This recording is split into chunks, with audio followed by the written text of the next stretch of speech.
अपने लला के बाल उतरवावे नो कह देखें चीना लग जाइया।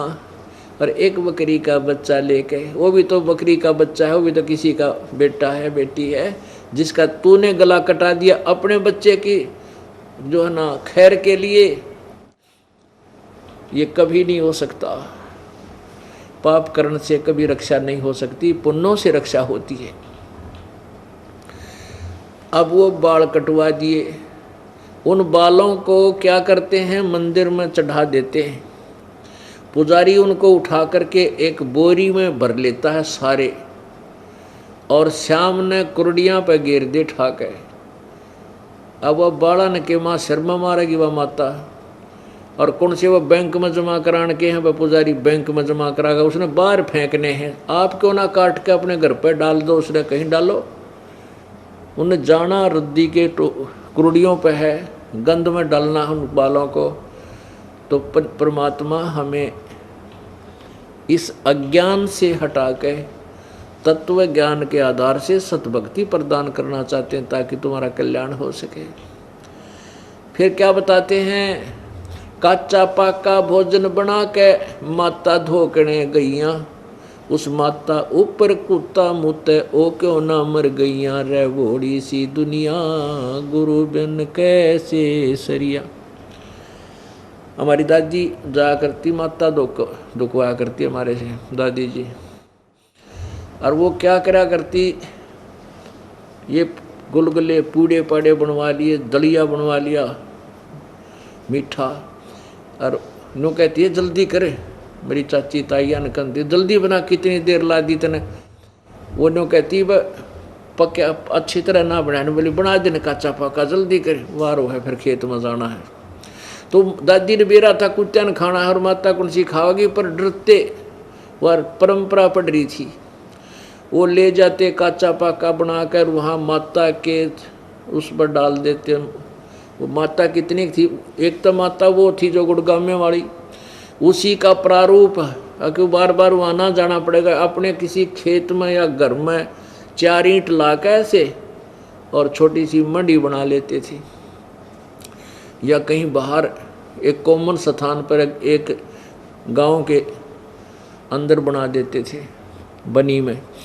तो वहाँ क्या होता था, एक छोटा सा मंदिर बना रखा होता था, जिसमें 2-4 कुत्ते आराम तो बैठ जाएं इतना के, और एक चबूतरा सा बना रखा होता उसके चारों तरफ। वहाँ पूजा करने जाया करती हमारी दादी ताई हमें ले करके, और वो तो गुलगुले घेर कर नीचे उतरे को नहीं, दड़िया पूड़े इतना कुत्ते 4 चड्डे उसका चोकर देकर, और लड़े एक दूसरे और खाओ उस माता का तो नंबर भी ना आने दे। उस पर चलते समय मुँह टिकावे माता के शर में। तो परमात्मा कहते हैं, रे बोड़ी सी दुनिया, काचा पाका भोजन बना के माता धोकने गईया, उसको माता ऊपर कुत्ता मुँहते ओ क्यों ना मर गईया। तू तो उस माता ने इसी शेर मान रही, क्या तेरे घर में सुख रहेगी, उस पर मुँहते कुत्ता, वह उसकी टांग क्यों ना तोड़ देती। यदि वहाँ कोई देवी है तो इतनी बेशर्मी में सहन करेगी।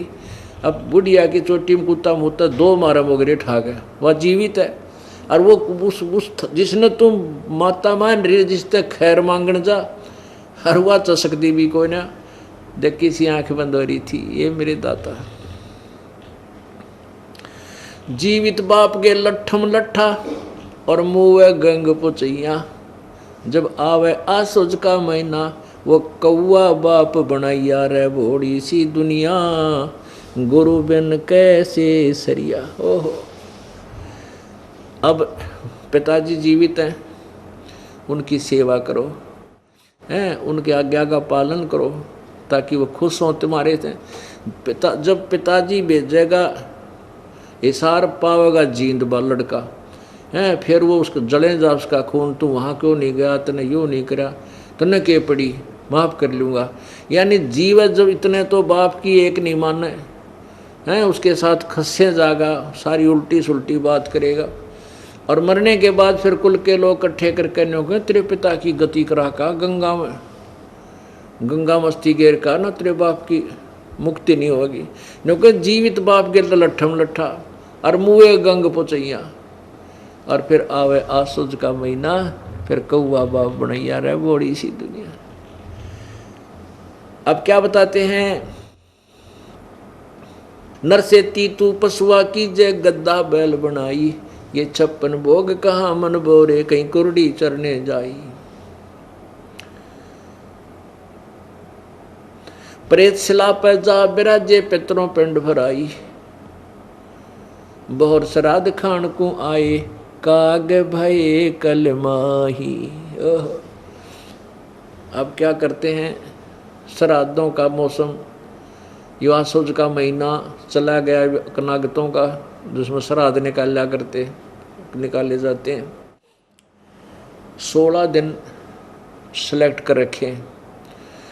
उन 16 दिन आसोज में, आसोज की अमावस्या से लेकर पूर्णमासी तक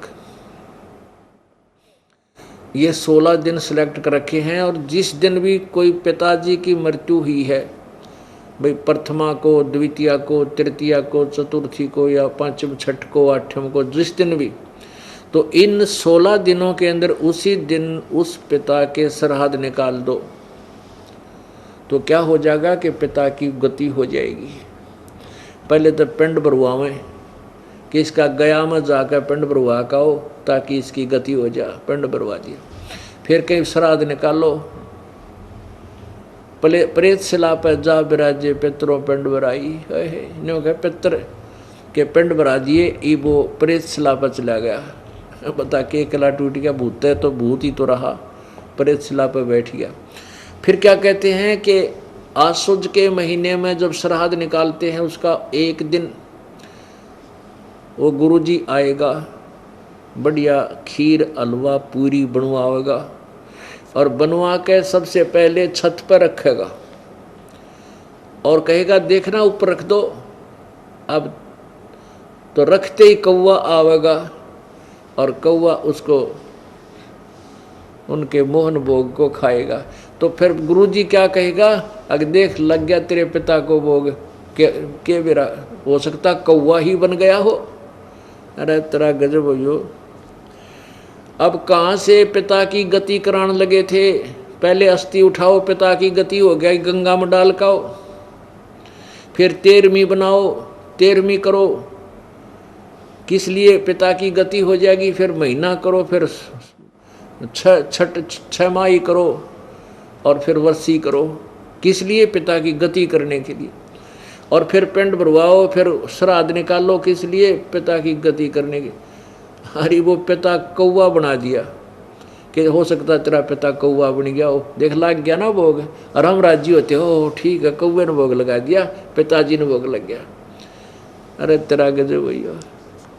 जीवित बाप के लट्ठम लट्ठा मुआ गंग पुचैया, जब आवे आसोज का महीना वो कौवा बाप बनाया रे भोड़ी सी दुनिया, सतगुरु बिन कैसे ही सरिया। आसोज के महीने में कौवा बाप बना, वो बाप कौवा बना कर छोड़ दिया गति करान वालों ने। अब क्या बताते हैं, जय सतगुरु की संगत करते ये सकल कर्म कट जाई। जय सतगुरु की संगत करते सकल कर्म कट जाई, अमरपुरी पर आसन होते जहां धूप ना छाई। जय सतगुरु की संगत करते यानी परम संत तत्वदर्शी संत तुझे मिल जाता, ये सारे झंझट मिट जाते और अमरपुरी में तेरा ठिकाना होता सतलोक के अंदर। गीता जी अध्याय नंबर 18 के श्लोक नंबर 62 में कहा कि अर्जुन तू सर्वभाव से उस परमेश्वर की शरण में जा जिसकी कृपा से तू परम शांति और शाश्वत स्थान अमरपुरी, अमर स्थान, अमर लोक, अमरपुरी पर आसन होते जहां धूप ना छाई, जहां तुझे कोई कष्ट नहीं था वहां तेरा ठिकाना बनता है। अब क्या बताते हैं, ये सारी कुछ कहानी सुनाकर परमात्मा हमें क्या याद दिलाना चाहते हैं कि जो साधनाएं आप करते हो, प्रथम तो आप राम नाम लेते नहीं, इच्छा ही को ना बनती किसी की, और कोई पुण्यात्मा पूर्व संस्कार से कहीं भक्ति की तरफ लगती है तो उसको दिशा ठीक नहीं मिलती, वो अपने मनुष्य जीवन को बर्बाद करके चला जाता है। और जब साधना हमें मिलती है परमात्मा की, तो फिर हमें सर्व सुख प्राप्त होते हैं, हमारा मोक्ष हो जाता है। अब जैसे हम ये श्राद्ध निकालते हैं, तो श्राद्ध कहाँ से लिए? हमने अपने पुराणों से हमने श्राद्ध निकालने का जो है, जो परंपरा है, पुराणों से पढ़ी, पुराणों से ही हम फिर गुरु लोग बताते थे कि पुराणों में लिखा है, ऐसा लिखा, उस पुराण में ऐसा लिखा, उसने ऐसा श्राद्ध नहीं किया तो उसका पिता यूँ दुख पाए, उसने ऐसा होगा, उसके पिता यूँ दुख पाए। पुण्यात्माओं, एक रुचि ऋषि था, रुचि ऋषि, उसने वेदों को पढ़ा। वेदों में लिखा है कि मनुष्य जीवन दुर्लभ है और मनुष्य जीवन प्राप्त करके एक परमात्मा जो कुल का मालिक है, उसके अतिरिक्त किसी आन उपासना नहीं करनी चाहिए, ना कोई कर्मकांड करना चाहिए, जैसे श्राद्ध शुद्ध निकालना, तीर्थ बर्मन आदि। केवल एक परमात्मा की साधना करनी चाहिए, वही पूर्ण मोक्षदायक है और उसकी भक्ति अनन्य मन से करनी चाहिए। तो उस पुण्यात्मा ने जैसा भी विचारों वेदों को समझा, उसके आधार से उसने ब्रह्मचर्य का पालन किया और वेदों अनुसार जो भी उसको साधना की प्राप्त हुई थी कर रहा था। उसकी 40 साल की उम्र हो गई थी, 40 वर्ष की। तब उसके 3 पहले के 4 पिताजी, दादाजी, परदादाजी और चौथा दादाजी, ये 4 पितर दिखाई दिए। उन पितरों ने कहा कि बेटा तू शादी करवा ले, तू विवाह क्यों नहीं करवाता, आप शादी करवाओ और हमारे श्राद्ध निकाल लो, हम अधोगति को प्राप्त हो रहे हैं यदि तू हमारे श्राद्ध नहीं निकालेगा। अब रुचि ऋषि सामने ऊपर आकाश में अपने 4 दादा, पिताजी, दादा, परदादा और चौथे दादा को देखकर एकदम सहम गया, प्रभावित हुआ, हाथ जोड़कर कहने लगा कि हे पितामहो, वेद में इस कर्म कांड को, यानी जो श्राद्ध आदि आप करने को कह रहे हो, इसको तो अविद्या लिखा है कि मूर्खों के काम है ये करना, फिर आप मुझसे क्यों करवा रहे हो, ऐसे कर्म में मुझे क्यों लगा रहे हो? और पितर भी स्वीकार करते, कहाँ बेटा, वेदों में इसको अविद्या ही लिखा है, फिर भी ऐसा है वैसा है, तगड़मबाजी मारते हैं। कोई बात हुई? एक राजा का संविधान है, राजा का विधान है कि ऐसा करोगे तो तुम्हें ये सजा मिलेगी। जैसे किसी ने किसी की हत्या कर दी तो उसको सजा मिलेगी, 20 साल की कैद होगी, और उसके विपरीत उस कानून को तोड़ने से। अब जैसे एक दरोगा का मित्र था एक व्यक्ति गांव में, तो उसने अपने मित्र दरोगा से, जो उसी क्षेत्र का प्रभारी था, उसे जाकर कहा कि मेरा साथ वाला घर में मेरा एक पड़ोसी मुझे बहुत परेशान कर रहा है, मैं बहुत तंग कर रखा हूँ उसने। तो उस दरोगा जी ने कहा उसके मित्र ने कि तू मार उसका लठ, माफ देख लूँगा। अब दरोगा जी के आदेश का पालन करते हुए उस व्यक्ति ने आकर अपने पड़ोसी के झगड़ा ठान लिया और लट्ठम लट्ठा हो गया, उसका सिर में चोट लगने से वो पड़ोसी मर गया। अब पड़ोसी मर गया तो राजा का विधान टूट गया, तो उसको पुलिस पकड़ कर लेकर गई और जेल में डाल दिया, उसको सजा हुई। अब क्योंकि उसने राजा का विधान तोड़ दिया, एक अधिकारी के कहने थे, अधिकारी की आज्ञा का पालन कर लिया और राजा का विधान तोड़ दिया, तो दंड का भागी हुआ। इसी प्रकार हमारे वेदों और गीता जी में परमात्मा का विधान है, उसके अनुसार साधना हमने करनी है, उसके विपरीत नहीं करनी चाहिए।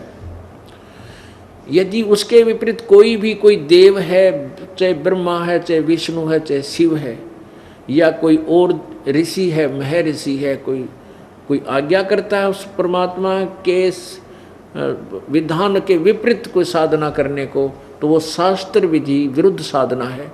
और गीता जी अध्याय नंबर 16 के श्लोक नंबर 23 में लिखा है कि शास्त्र विधि को त्याग कर जो मनमाना आचरण करते हैं, वो मनमानी पूजा करते हैं, ना उनकी कोई गति होती है, ना कार्य कोई सिद्धि होती है, ना उनका कोई सुख प्राप्त होता है, उनको व्यर्थ होता है। पितर खुद स्वीकार कर रहे हैं कि जो भी आप क्रिया कह रहे हो वेदों में इसको अविद्या बताया है, और स्वयं कह रहे हैं कि पुत्र फिर भी ऐसा है ना, पितर ये दे देते हैं, पितर वो दे देते हैं, तो वो आदेश पितरों का है। विष्णु पुराण के अंदर यहां तक प्रमाण लिखा है कि श्राद्ध निकालने के लिए ब्राह्मण बुलाने चाहिए, जैसे पितरों के लिए तो इवन नंबर, और देवताओं के लिए ऑड नंबर है। फिर उसमें आगे बताया है कि यदि 1000 ब्राह्मण बुलाए गए हों श्राद्ध निकालते समय, और उनके सामने उनके समक्ष एक योगी यानी तत्वदर्शी संत एक अकेला ही वहां बुला लिया जाए श्राद्ध कर्म में, तो वो तत्वदर्शी संत उन 1000 ब्राह्मणों का भी उद्धार करे और यजमान का भी उद्धार करे। तो पुण्यात्माओं, परमात्मा कहते हैं एक का साध्य सब सदय, सब साध्य सब जावे, और माली सींचे मूल को फिर फले फूले अगावे। हम क्यों ना उस ऐसे तत्वदर्शी संत की खोज करें जिससे हमारा भी उद्धार हो और हमारे पितरों का भी उद्धार हो, उन पितरों का भी उद्धार करे वो योगी। ये देखिएगा विष्णु पुराण, इसके 213 पृष्ठ पे ये है श्री विष्णु पुराण। इसके श्री विष्णु पुराण अनुवादक हैं श्री मुनिलाल गुप्त, और कहाँ से ये प्रकाशित और मुद्रित है? गीता प्रेस गोरखपुर, गोविंद भवन कार्यालय कोलकाता का संस्थान है। इसके 213 पृष्ठ पे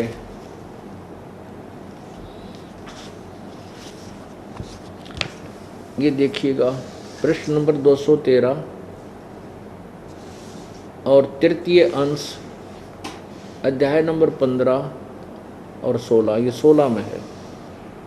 अध्याय नंबर 15 के लास्ट में है कि हे भोपाल, पितर गण का आधार चंद्रमा है और चंद्रमा का आधार योग है, इसलिए श्राद्ध में योगी जन को नियुक्त करना अति उत्तम है। हे राजन, यदि श्राद्ध भोजी 1000 ब्राह्मणों के सम्मुख एक योगी भी हो तो वह यजमान सहित उन सब का उद्धार कर देता है। अब फिर हम क्यों डले डोवा, नरे ब्राह्मण बुलावा, इधर तो फिर 4 बुलाओ, 2 बुलाओ, 10 बुलाओ, तो क्यों ना हम एक ही तत्वदर्शी संत की शरण ग्रहण करें जो ब्राह्मणों का भी उद्धार कर दे और हमारा भी उद्धार करे। अब वो रुचि ऋषि की जो कथा है वो ये मार्कंडे पुराण के अंदर है, रुचि ऋषि की कथा। अब देखिएगा इसके 242 पृष्ठ पे ये मार्कंडे पुराण, ये है मार्कंडे पुराण, और ये गीता प्रेस गोरखपुर से प्रकाशित है। प्रकाशक एवं मुद्रक हैं गीता प्रेस गोरखपुर, गोविंद भवन कार्यालय कोलकाता का संस्थान। इसके 243 पृष्ठ पे है,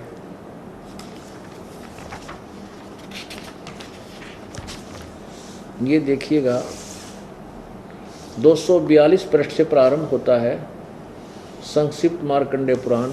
नीचे रोच्य मुनि की उत्पत्ति कथा, रोच्य मार्कंडे जी कहते हैं, ब्राह्मण पूर्व काल की बात है, प्रजापति रुचि ममता और अहंकार से रहित इस पृथ्वी पर विचरते थे। उन्हें किसी से भय नहीं था। वे बहुत कम सोते थे। उन्होंने न तो अग्नि की स्थापना की थी, न अपने लिए घर ही बना रखा था। वे एक बार भोजन करते और बिना आश्रम के रहते थे। उन्हें सब प्रकार की आसक्तियों से रहित एवं मुनिवर्ती में रहते देखकर उनके पितरों ने उनसे कहा। पितर बोले, बेटा विवाह स्वर्ग और अपवर्ग का हेतु होने के कारण एक पुण्यमय कार्य है, उसे तुमने क्यों नहीं किया? गृहस्थ पुरुष समस्त देवताओं, पितरों, ऋषियों और अतिथियों की पूजा करके पुण्यमय लोकों को प्राप्त करता है। अब देखो, एक गृहस्थ पुरुष समस्त देवताओं, पितरों, ऋषियों और अतिथियों की पूजा करके पुण्यमय लोकों को प्राप्त करता है, मोक्ष नहीं। वह सभा के उच्चारण से देवताओं को सवधा, शब्द से पितरों को तथा अन्नदान बलि वैश्वदेव आदि से भूत आदि प्राणियों एवं अतिथियों का उनका भाग समर्पित करता है। बेटा हम ऐसा मानते हैं, यानी फाइनल नहीं है, हम ऐसा मानते हैं कि गृहस्थ आश्रम को स्वीकार न करने पर तुम्हें इस जीवन में कलेश पर कलेश उठाना पड़ेगा और मृत्यु के बाद में और दूसरे जन्म में भी कलेश ही भोगने पड़ेंगे। अब रुचि ने कहा, पितरगण, परिग्रह मात्र अत्यंत दुख है एवं पाप का कारण होता है। उससे मनुष्य की अधोगति होती है। यही सोचकर मैंने पहले स्त्री संग्रह नहीं किया। मन और इंद्रियों को नियंत्रण में रखकर जो यह आत्म संयम किया जाता है, वह भी परिग्रह करने पर मोक्ष का साधक नहीं होता। ममता रूप कीचड़ में सना हुआ होने पर भी यह आत्मा जो परिग्रह शून्य चित्त रूपी जल से प्रतिदिन धोया जाता है, वह श्रेष्ठ प्रयत्न है। जितेंद्रिय विद्वानों को चाहिए कि वे उनके जन्मोद्धार संचित कर्म रूपी पंख में न सने हुए आत्मा का ऐसे सदासन रूपी जल में प्रक्षालन करें। पितर बोले, बेटा जितेंद्रिय होने पर आत्मा प्रक्षालन करना उचित है, किंतु तुम जिस पर चल रहे हो वो मोक्ष मार्ग नहीं है। किंतु अब क्या बताते हैं, पूर्व जन्म में किया हुआ मानव का शुभाशुभ कर्म सुख दुख में भोगों के रूप में प्रतिदिन भोगने से ही क्षीण होता है। यानी कहने का भाव कर्म तो भोगना ही पड़ेगा। आगे लिखा है, रुचि ने पूछा, पितामहो, वेद में कर्म मार्ग को अविद्या कहा है, फिर क्यों आप लोग मुझे उस मार्ग में लगाते हैं? जो मुझे तुम श्राद्ध आदि निकालने के लिए कह रहे, वो तो वेद में अविद्या कहा है, फिर क्यों आप मुझे इस पाप में लगाते हो, इस मार्ग में लगाते हो? पितर बोले, ये सत्य है कि कर्म को अविद्या ही कहा गया, इसमें तनिक भी मिथ्या नहीं। फिर कुआं में पड़ जाओ तुम। आप भी मान रहे हैं कि जो भी वेद में इसको अविद्या लिखा है इसमें तनिक भी संशय नहीं है, और फिर भी कह रहे हैं बेटा ना तुम हमारे श्राद्ध निकाल। देखिए, अब देखो, ये है वो, इन चित्र भी बना रखा है। ये रुचि ऋषि और आकाश में ये 4 पितर दिखाई दिए। ये भी पहले ऋषि थे, ये करके काम अपना क्रम बिगाड़ गए ने, दुनिया के खा टिकड़े श्राद्ध कटवा का आप भी भूत बन गए, और बेटे नौर सलाह दे रहेगा ना तो भी इससे काम में आ जा।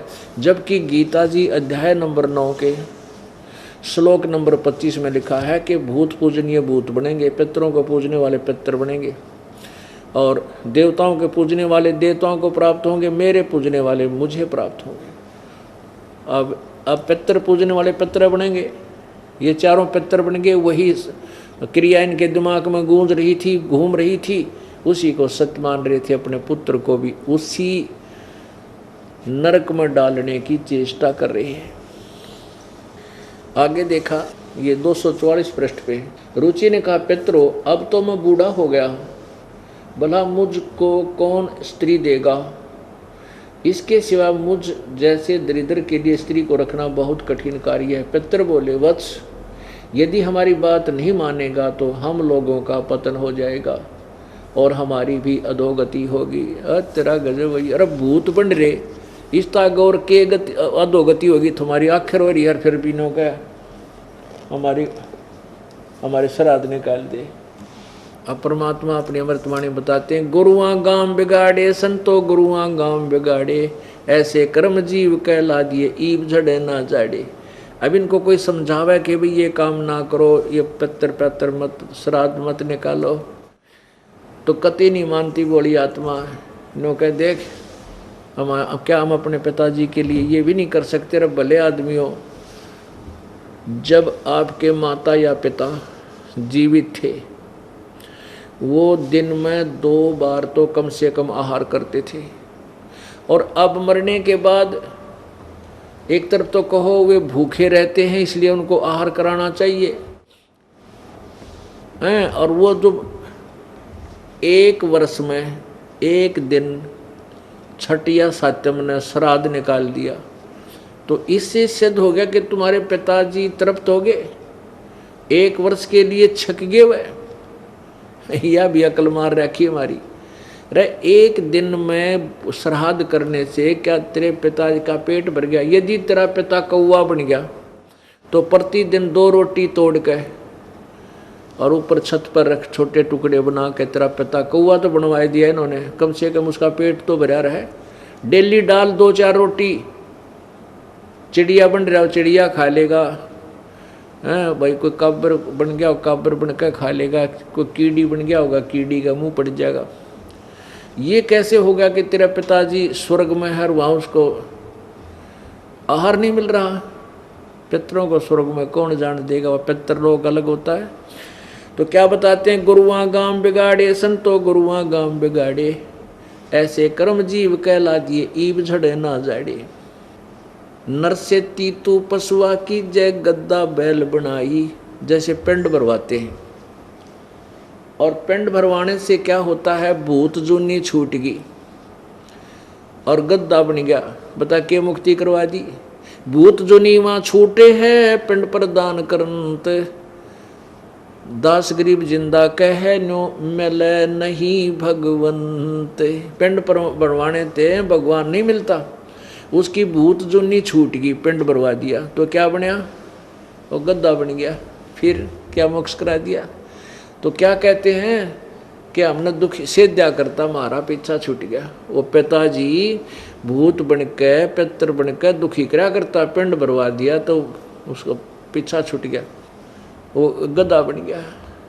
कहते हैं फिर पीछा तू पशुआ की जय गद्दा बैल बनाई, ये 56 भोग कहाँ मन बोरे, कि तक कुरड़ी चरणे जाई। अब कितना आप मनुष्य जीवन में कितना अच्छा आहार करते हो, भूख लगती है, घर पे हो तो खाना खाते हो, कहीं सफ़र में हो जाते चाय बनवा लो, कोई दूध पीवे, कोई फल खा ले, हैं अच्छे चाय समोसे खाएं, तुरंत अपना समाधान कर लेते हैं। प्यास लगती है तुरंत हम जलपान कर लेते हैं। और फिर क्या होगा, नर से तीतू पशुआ की जय दीजे बैल बनाए, 4 पहर जंगल में डोले तेरा तो ना पेट भराए। पुण्यात्मा हमें याद है, वो बातें अब याद आती हैं जब भगवान ने हमारी आँख खोल दी। इस दास का जन्म किसान परिवार में जो हुआ, और हमारे एक बैल था, उस बैल के पैर में, पिछले पैर में खुरों के बीच में एक कील लागेगी, कील अच्छी 1.5 इंच की चोबा कील, एक जो है ना सक्रिय सा था, और वो अंदर घुस गई। उसके ऊपर की कैप को नहीं थी, वह टोपी सी होती है, वो टूट गई थी, उसने किसी नालायक ने बाहर फेंक दी गली में, और वो बैल के पिछले पैर में घुस गई। सुबह सुबह अंधेरे में वक्त से लेकर गया था अली। अब वो पैर में एकदम घुस लगी, जल्दी जल्दी कदम रखने से वो और अंदर चली गई। अली ने ध्यान नहीं दिया, सोचा कोई ठोकर सी लगी होगी बैल के, और हो जाएगा ठीक। क्योंकि वहाँ पहले समाधान बताया करते जो बड़े बूढ़े थे कि हाल बैल के पैर में कोई लंग हो जा तो उसने रोक्या नहीं करते, उसको काम को लेते रहें, नहीं तो वो फिर नस पे नस चढ़ जाती है, वह ज़्यादा दुखी करती है। इस दृष्टिकोण से हाली ने उसको चलते रखा, रुकने नहीं दिया। वो क्या हो गया कि चल चल के कंकर पत्थर लग के वह अंदर ठुक गई, बाहर भी दिखाई नहीं दे। और सारा दिन जैसे तैसे उस बैल को चलाया। शाम को वो 3 पैरों से चलकर आ रहा है, आते ही बैठ गया, ना चारा चरया ना जलपान किया, आंखों में पानी गिरे, सुबह उठा नहीं। अब सुबह तक उसके पैर में सोजिश आ गई, स्वेलिंग होगी, पूरा पैर सूज गया ऊपर, घुटनों तो ऊपर तक। देसी वैद्य होया करते गांव में, कोई एक व्यक्ति बुलाया, पुराना बुजुर्ग सा, वो कहने लगा भाई इसके गोड्डे में, घुटने में बाव आया हुआ है, और उस घुटने के ऊपर पट्टी बांधनी शुरू कर दी, गर्म कोई बनू के जैसे भी जड़ी बूटी, कील लगी है नीचे खुर में, और ट्रीटमेंट हो रहा है घुटने का। अब वो बोल के नहीं बता सकता मेरे कहाँ चोट लगी है। और जब वो मनुष्य शरीर में था, धरती तो लिया करता, उसको सोचा भी नहीं होगा तेरे साथ ये बन जाएगी नालायक प्राणी परमात्मा की भक्ति के बिना।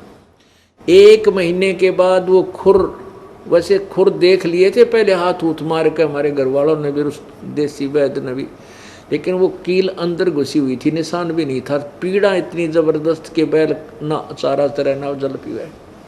1 महीने के बाद वो कील जहाँ लगी थी वो पक के अपने आप फूट कर उसमें से मवाद निकलने लगा।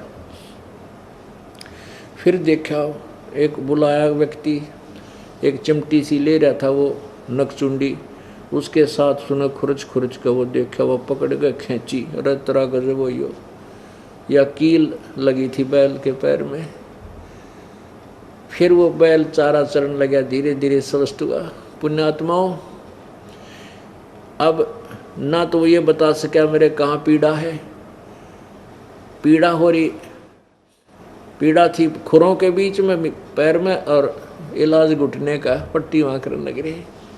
तो हमारी वो दुर्गति होगी जो भक्ति नहीं करते। जब वो मानव शरीर में होगा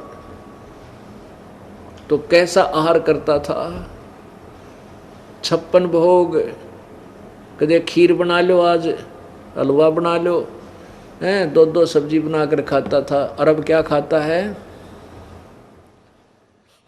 कांदे जुआ जोते कुआ कौंदों का बुस खावे।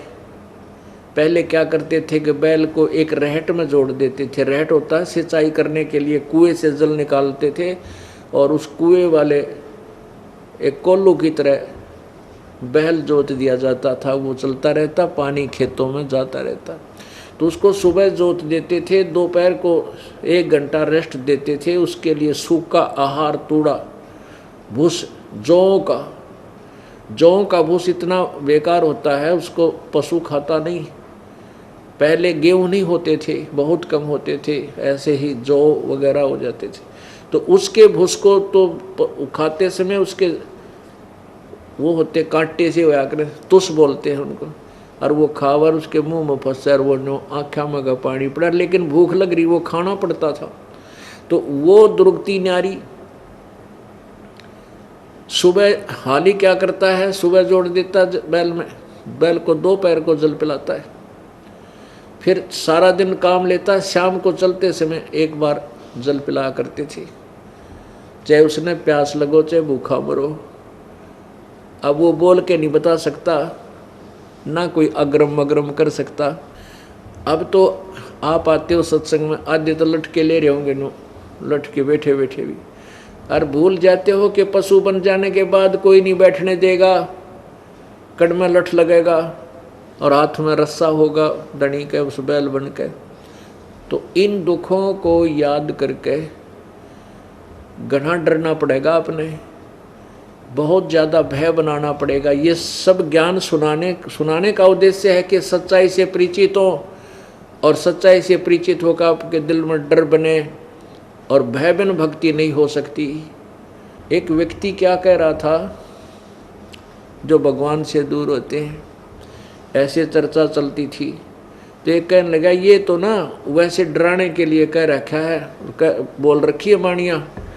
कहते हैं संत के भाई तो फिर गधा बन जाएगा, कुत्ता बन जाएगा, है न्यू दुख होगा। ऐसा कुछ नहीं होता, मनुष्य तो मनुष्य ही रहेंगे, कुत्ते कुत्ते बना करते हैं। अरे वाह भले आदमी। अब देखो कोई किसी को कहता है चोरी मत करना, और चोरी करेगा तो तुझे पुलिस पकड़ेगी, सजा होगी, कैद में डाल दिया जाएगा। अब कोई न्यू कहे कि ये तो वैसे डराने के लिए कह रहा है तुझे। पुण्यात्मा इसमें डर भी है और सच्चाई भी है। यदि वो डर गया तो बुराई से बचेगा, बुराई से बचेगा तो दंड से बचेगा। इसी प्रकार ये सत्य है जो आपको बताया जाता है, और इस सत्य को आप सत्य मानकर इसको डरोगे और भक्ति करोगे तो आने वाली आपदाओं से आप बच जाओगे और परमात्मा प्राप्ति होगी। बोलो सतगुरुदेव। परमपिता परमात्मा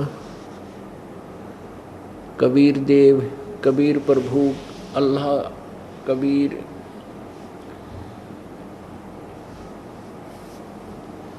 ये पूर्ण परमात्मा है, सारी सृष्टि के रचनहार हैं। और ये वही परमात्मा है जो आज से लगभग 600 वर्ष पूर्व पवित्र भारतवर्ष की पवित्र भूमि पर बनारस शहर के अंदर एक लहर तारा तालाब पर कमल के फूल पर शिशु रूप धारण करके प्रकट हुए थे। किसी माँ से जन्म नहीं लिया था, और उनको एक निसंतान दंपति, जुलाहा दंपति, जिनके नीरू और नीमा नाम थे, वो परमेश्वर बालक लीला रूपधारी परमेश्वर को अपने घर ले गए और उनको बच्चे की तरह उनका पालन किया।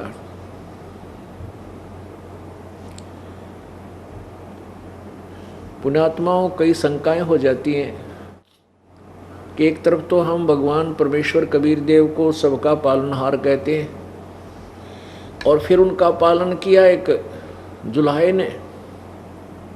यही बात बिगड़ी हुई है कि हम परमात्मा की महिमा से अपरिचित हैं, और परमेश्वर कबीर देव जी की लीला से हम पूर्ण रूप से अनभिज्ञ हैं।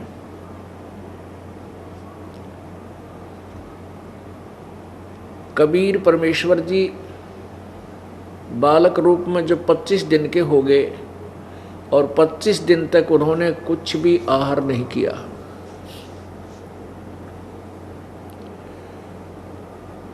माता पिता मुँह बोले माता पिता नीरू और नीमा जो जुलाहे थे वो बहुत चिंतित हुए, और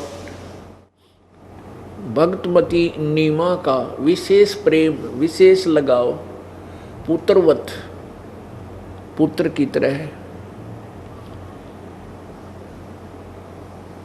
बालक कबीर जी में हो गया था।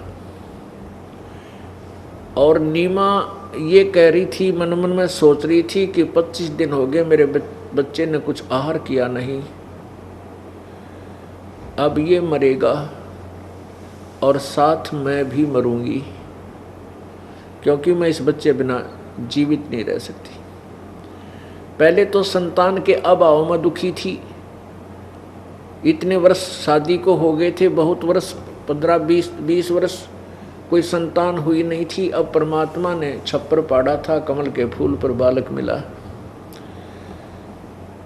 अब इस बच्चे में मेरी इतनी ममता होगी है कि मैं इसके बिना जीवित नहीं रह पाऊंगी, इतना विचार कर रही थी और रो रही थी। उसी समय अपनी शिवपुरी ते शिवलोक से भगवान शिव जी आए और एक संत फकीर, एक संत का रूप धारण किया, फकीर का। और वो आकर कहने लगे, माई तू क्यों रो रही है? तब नीमा ने कहा कि मेरी विपदा को सुनकर आप भी रोने लग जाओगे महात्मा, मत सुनो मेरी गाथा को। भगवान शिव जी ने कहा फकीर रूप में, साधु रूप में, कि माई ये कहते हैं कि किसी को अपना दुख बता दे तो हल्का हो जाता है। मैं कुछ ना कर सकूंगा, कम से कम तेरा दुख तो हल्का कर दूंगा। तब नीमा ने रोते हुए बताया कि स्वामी हमारे पहले कोई संतान नहीं थी, और मेरे एक दिन मैंने विशेष अर्ज की थी अपने भगवान शिव जी से, उसी दिन उसने मेरी झोली भर दी। लहर तारा तालाब के ऊपर एक कमल के फूल पर मुझे बालक पर प्राप्त हुआ।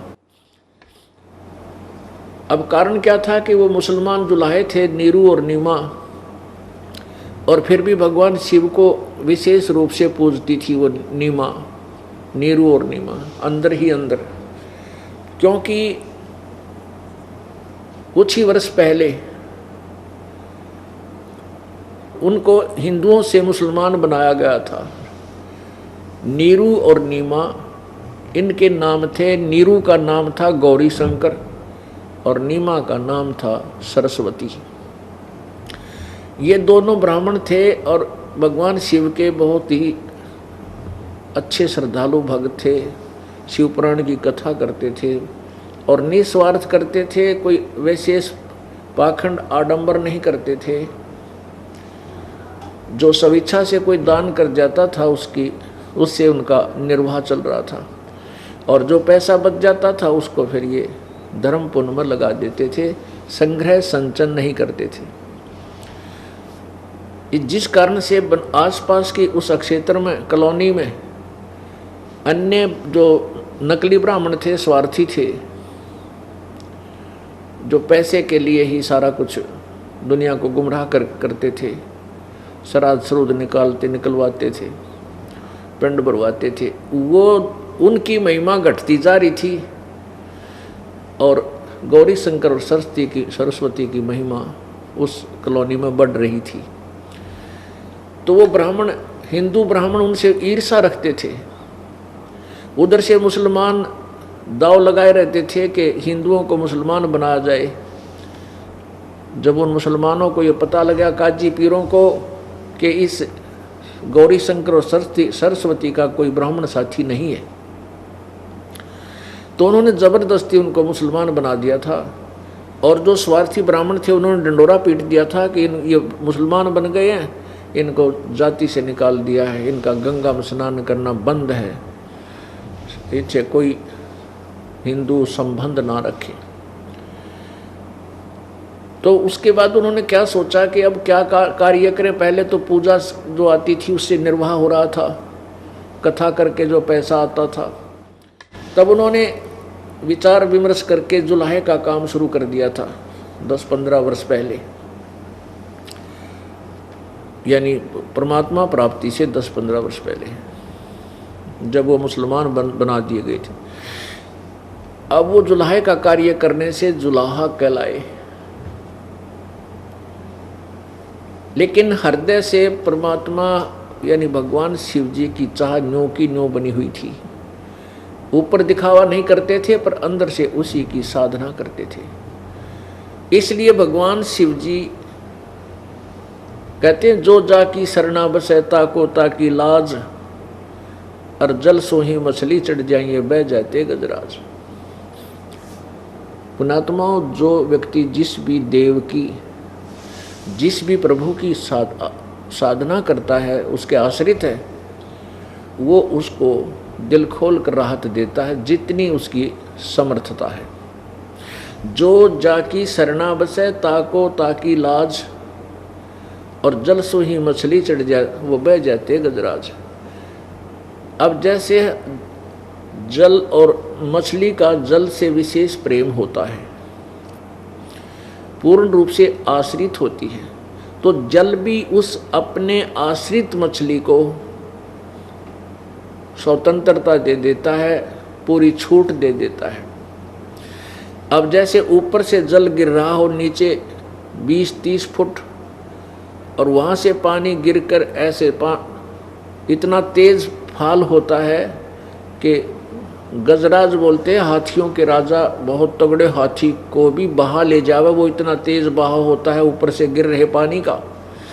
और मछली नीचे से ऐसे ऐसे करती करती ऊपर पहुंच जाती है उस बहाव, उस पानी के बहाव के विपरीत। तो जल ने उस मछली को इतनी स्वतंत्रता दे दी है, वो कहीं घूमो फिरो, इतनी राहत देती। इसलिए बताते हैं कि जो जाकी सरना बसे, ताको ताकी लाज, और जल सोही मछली चढ़ जा, और बह जाते गजराज। गज माने हाथी, गजराज माने हाथियों का राजा, यानी सबसे तगड़ा मजबूत बहुत भारी हाथी को भी वो पानी बहा ले जाता, लेकिन मछली ऊपर चढ़ जाती है। अब जिसने जैसे विचार कीजिए, किसी ने किसी तहसीलदार से मित्रता कर रखी है। अब तहसीलदार साहब उस अपने कार्य क्षेत्र में अपने मित्र को पूरी राहत दे देता है। उसका मित्र वहाँ जाता है, अपने ऑफिस में बैठाएगा, चाय पानी पिलावेगा, और वहीं बैठे सारे काम उसके जो होने के हैं, जो जायज़ हैं, जो कर सकता है, वहीं बैठकर कर देगा। और नहीं तो रजिस्ट्री कराने के लिए कभी अर्जी नसीब न ढूंढो, कितने को नंबरदार ढूंढ के लाओ, फलाना करो, या ना जाने कितना समय लग जाए, हो ना भी हो उस दिन। तो इतनी राहत उस मित्र को दे दी क्योंकि वो उसका खास था। किसका? तहसीलदार का। ऐसे ही कोई डीसी का मित्र है तो डीसी अपने सत्र की जो राहत है वहाँ को चेयर पर बैठा कर दे देगा उसको। और वैसे डीसी के साहब के ऑफिस में हिम्मत भी कोई ना किसी के जान की। और किसी की मंत्री से मित्रता है तो मंत्री जी के पास सीधा बढ़ जाएगा जाते ही, और वहीं बैठ के अपने सत्र के काम वो तुरंत अपने मित्र के कर देगा। ऐसे ही मुख्यमंत्री, ऐसे ही प्रधानमंत्री। अब जो जाकी सरना बसे, और ताको ताकी लाज, जल सोही मछली चढ़ जाए, ये बह जाते गजराज। तो ऐसे ही जिसने जिस भी देव की, भगवान की पूजा की है, जिस पर वो आश्रित है, तो वो भगवान, वो प्रभु, वो स्वामी अपने सत्र का लाभ अपने उपासक को अवश्य दे देता है, जितनी उसकी क्षमता है। और उसके दुख में भी दुखी होता है। तो भगवान शंकर वहाँ आए, उन्होंने सारी कथा जानी, फिर कहा कहाँ है तेरा बेटा? नीमा से कहा तेरा पुत्र कहाँ है? नीमा ने बताया कि स्वामी जी 25 दिन हो गए मेरे बच्चे ने कुछ आहार नहीं किया, और ये मरेगा साथ में भी, मैं भी मरूंगी, जी नहीं सकती इसके बिना, मेरा इसमें ना जाने क्यों इतना मोह बन गया। तो भगवान शंकर बोले वो बच्चा कहाँ माई मुझे दिखा। अब वो नीमा लाई उठा के, और भगवान शिव जो खड़े थे साधु रूप में, उनके चरणों में बच्चे को डालना चाहा, ऐसे उनके चरणों में उसने तो डाल ही दिया था। तो परमात्मा वहाँ के चरणों से ऊपर ही हाथ से उठे, जैसे यूँ डालना चाहे थी, हाथ से उठे और 5-6 फुट की ऊंचाई पर अपने आप दूर जाके ऐसे स्थिर हो गए बच्चे। तब भगवान शिव ने ऐसे किया, परमात्मा उनके हाथों में आ गई। और फिर चर्चा हुई, 7 बार वो बालक बोला, 7 प्रश्न उतरी, 7 बार प्रश्न उतरी हुई भगवान शिव, यानी इस तमगुण शिव, त्रिलोकीय शिव और परमेश्वर पूर्ण ब्रह्म की। तो परमेश्वर ने शिव जी से कहा कि भगवान शिव जी इसको कहो, माई से कहो कि एक कंवारी गाय लावे, और उस कंवारी गाय के ऊपर आप आशीर्वाद दे देना, थपकी लगा देना उसके कमर पे, वह दूध दिया करेगी। उसी समय भगवान शिव ने नीमा से कहा कि तेरा पति कहाँ है, कि यही है, अभी बुलाती हूँ। और नीरू आ गया, नीरू से सारी कहानी बताई। वो तुरंत ही गया और एक कुंवारी गाय और एक कोरा मटका, कोरा घड़ा, कुम्हार के तो सूचा घड़ा लिया, साफ सुथरा छोटा सा। और परमात्मा के आदेश अनुसार शिवजी भगवान ने उस गाय के थपकी मारी, लंबे लंबे सतन हो गए और वो पात्र नीचे कर दिया। अपने आप दूध जल पड़ा और भरने के बाद बंद हो गया।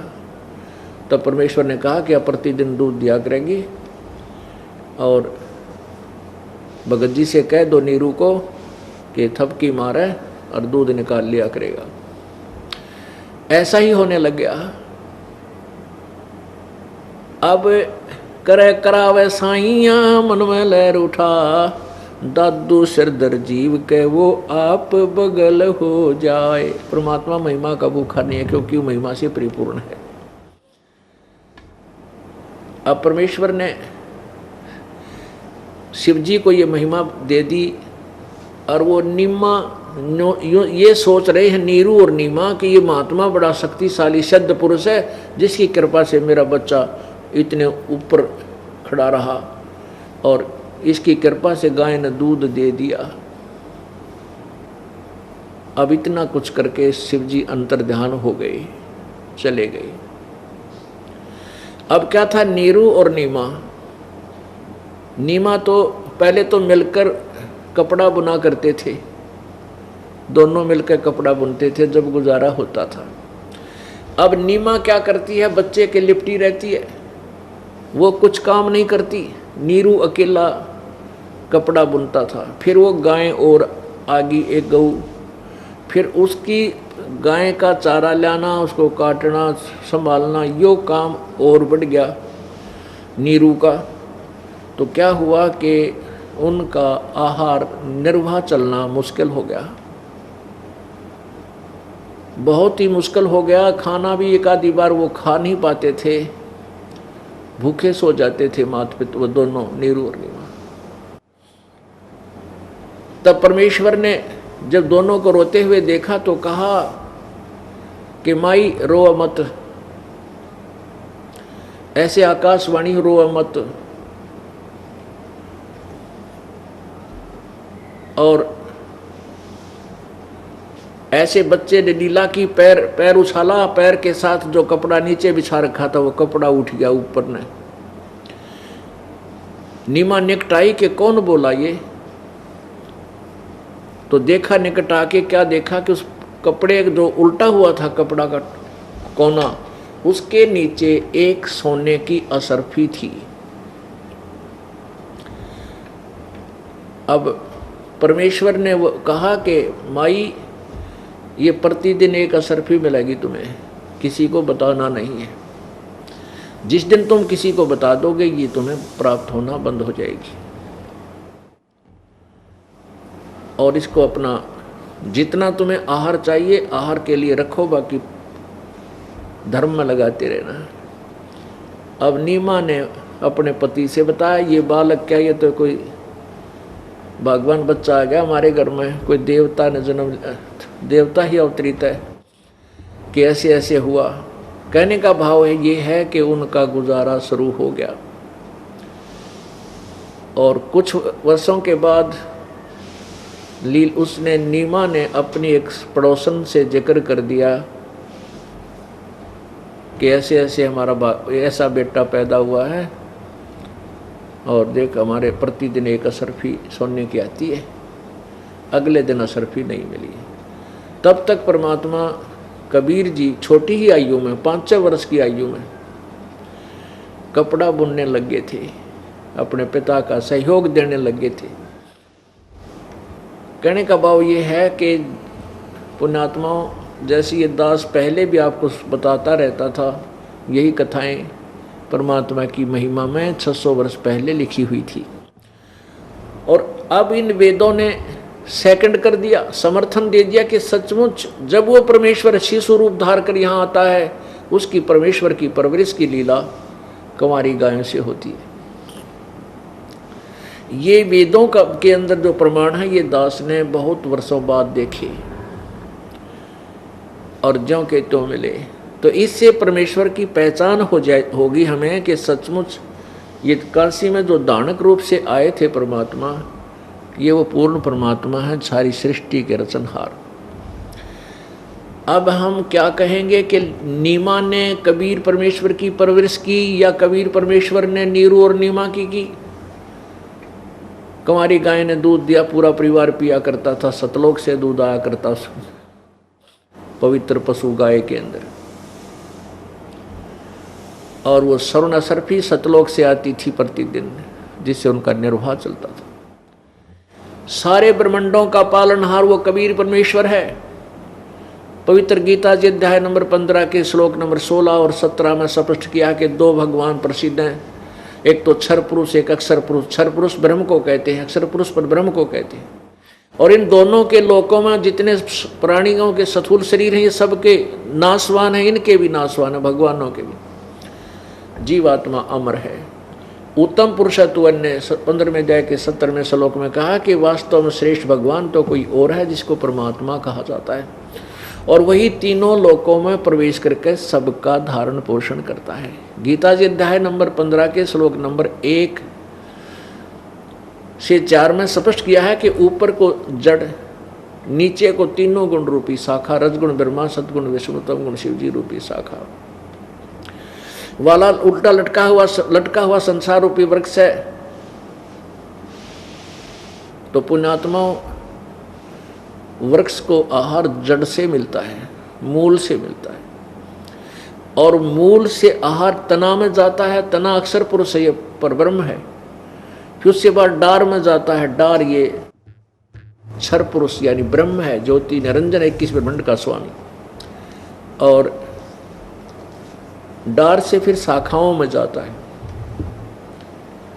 और पात रूप संसार।